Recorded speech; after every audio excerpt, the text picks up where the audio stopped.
that that disease, rubella. Okay, so there's only scattered cases that still exist in the United States. Right? So we don't nearly have the problems that we've had in the past, and that's why we vaccinate. Okay, I want to talk about another disease. This is varicella zoster virus, VZV. Right?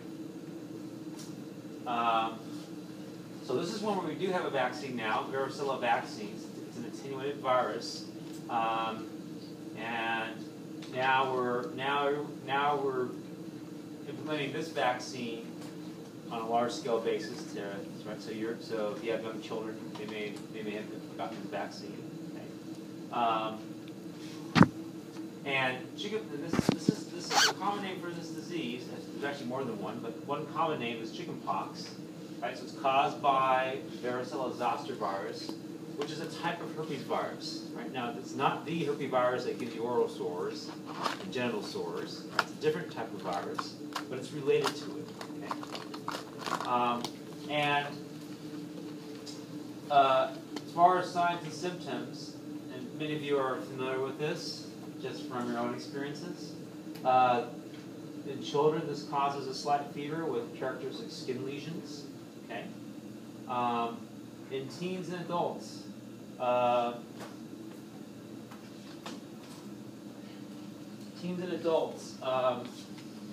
symptoms can be more severe. Okay, and you can have potentially a pneumonia. Right, so it can be more worse for adults than for children. Now, one property of varicella zoster virus, and we've been touching upon this through this course, is that VZV exhibits latency. This is where the virus can go dormant. Okay, so we learned about dormancy when we covered viruses. And in fact, the virus can remain dormant for years, for decades. So those who've had chickenpox, that have had actual chickenpox, right, you have the virus still residing in you. And in your neurons. And what can happen is that as you get older, or under stress or immune suppression, that virus can be reactivated and start to multiply and cause disease.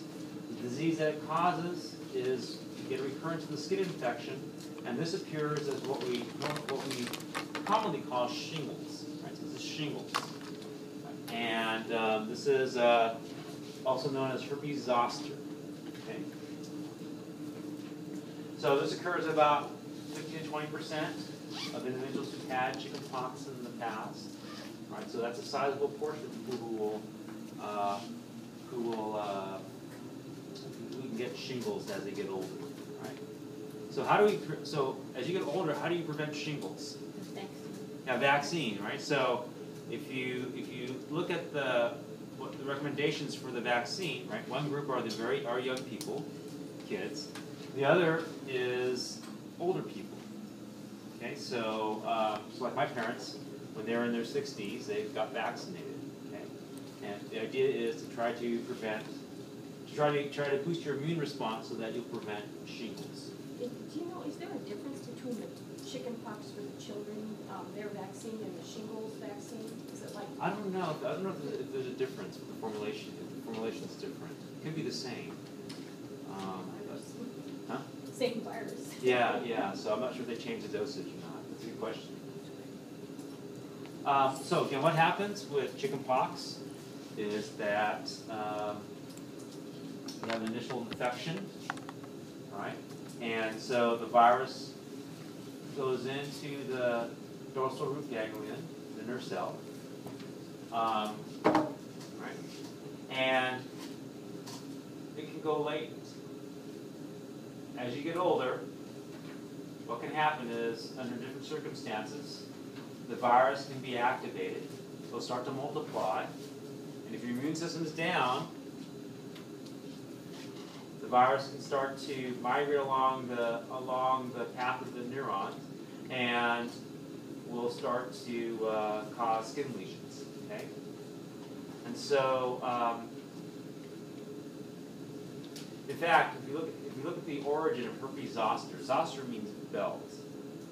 Okay? Does anyone know why? Why they use that name? Doesn't it form like almost like a belt? Yeah, it forms a belt, right? Because it follows the path of the nerve, right? So remember, the virus is in the nerve, so it goes out of the nerve, then breaks through the skin. So you can actually trace the path of the nerve by looking at where the lesions are, right? So they form this kind of belt-like pattern for someone who has shingles. Okay. Any questions about that? All right, so that's chickenpox and that's shingles, right? Both caused by the same virus, but they exhibit different disease courses. So now I want to go back into history here and talk about a virus you probably haven't seen. Okay, it's called smallpox. All right. So again, smallpox. The reason why we don't see smallpox is why? It's been eradicated. It was eradicated how? Vaccine, right? So by vaccination. Okay, so this is the one example that we have now of completely eliminating a pathogen. And this is a pathogen that caused like massive turmoil throughout history. But we completely eliminate it by using vaccination. Okay? So that's the point where a lot of you probably haven't been vaccinated at all. Okay? So, because they stopped giving the vaccine a couple decades ago. All right, so this is caused by a pox virus, and there's two types of, two versions of this disease. There's variola major, variola minor. Okay, so variola major causes 20% or higher mortality rate. Variola minor has less than 1% mortality rate. Now, the reason why we're going over this, because basically we're talking about essentially an extinct virus, at least naturally. One reason why we talk about it is that it has a very characteristic disease course. So from a microbiology point of view, it's very interesting. From a historical point of view, it's very interesting. And also, why is it we're still concerned about this virus? So there's concerns that we may see this virus again. Why? Could it appear in other areas of the world? No, so there's actually no natural cases anymore, so where would it come from? Animals? Cats? No, it's only human.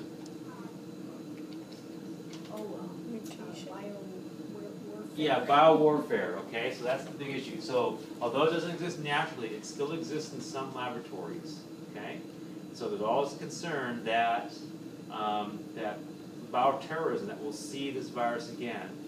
And because we're a generation removed from when we had cases, there's actually a whole generation of medical professionals who have not even seen a case. They don't know what this looks like. So, there are efforts to try to make sure that people stay informed of what this virus does, so that when there are cases like this that develop, we'll be able to identify them and control any outbreaks that might occur, okay, if this virus would reappear. So the way this virus spread, just like other viruses that cause skin symptoms, is that they're first transmitted through inhalation. So you actually inhale the virus, so either through droplets or through dried crusts. Okay, so remember, this forms skin lesions, and they dry up and become crusty, and those crusts have virus that can spread to other individuals. So that brings up the story. This goes back to medieval times. This was like one of the first bioweapons that was used. It was actually used in medieval times.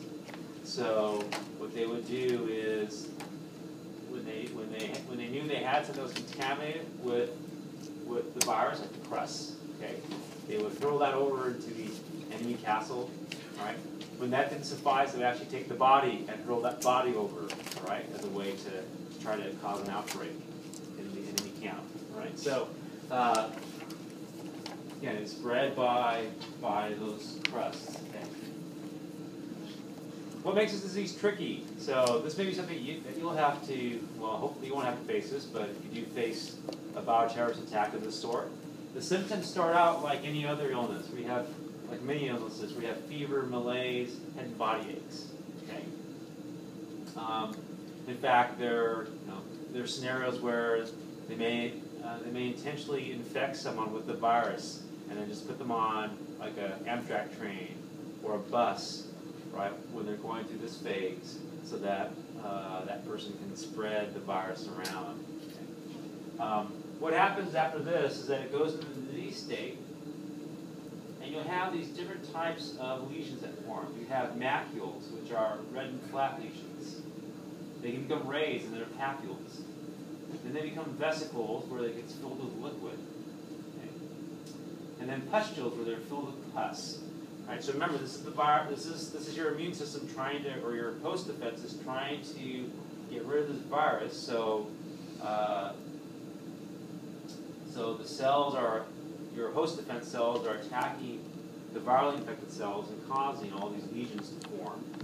Okay. And what can happen is that as these lesions form and fill with pus, that has a tendency to be contaminated with other microbes, which when these pus burst, it can spread to other parts of the body. So the virus, in fact, may cause other infections to occur, which can be fatal to the patient. Now, I mentioned that there are patterns in the way that you have the skin rash. So here is an example of that. This is so what this is a smallpox recognition card. So this was done during this was used a lot during the 60s when we had a vaccine and we're trying to stamp out all the cases of smallpox. So health workers would go into rural areas of the world, and they would carry these cards because they could show people these cards and ask if they've seen any cases of a disease that looked like this. Okay, and so this is what smallpox looks like. And if you look at the pattern closely, what you'll find is, maybe someone can point out, for those of you who can see, where do you see most of the pox? You see in the head, arms, see in the legs. Okay. Yeah, usually it's in the extremities, all right? So you don't see as many in the mid-body, okay? They call this, the term they use for this is called a centripetal pattern. Centripetal pattern. So, does anyone know why they call it that? Well, a centripetal force would throw things outside the edge. Right. So so they call it this because this has to do with spinning with like a centrifuge. So if you imagine that this baby was put on its top and you spun that baby around, okay, right? And you imagine all the pox kind of spinning outward, right? That's what they mean by the centripetal pattern, and that's very, very characteristic of this disease, right? That's kind of like how they knew that this individual had smallpox. Okay. All right. Any questions about that? And so these get filled with pus.